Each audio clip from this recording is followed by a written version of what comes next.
Guys 3 రోజుల తర్వాత ఇప్పుడు చేసింది గాయస్ స్నానం.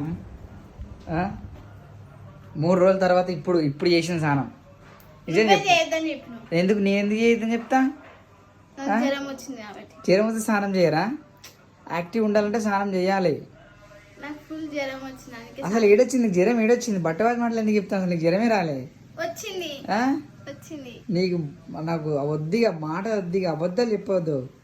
ఆడాలంటే అబద్ధాలు, అబద్ధాలు అంటే ఆడాలి అన్నట్టు చేస్తున్నావు నువ్వు. అబద్ధాలు నేర్పిస్తారు ఎవరన్నా?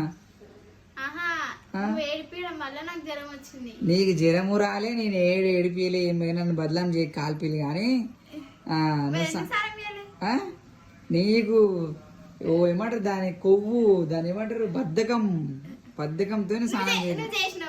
ఇగో నేను గాయస్ నేను స్నానం చేసినా చేయలేదు చూడండి. నేను స్నానం చేసిన బట్టలు వేసుకుని కళ్ళు రెడీ అంటే జుట్టు గిట్ల సెట్ చేసుకోవాలి అంతే. నువ్వు ఈ ముక్కులా తొక్కు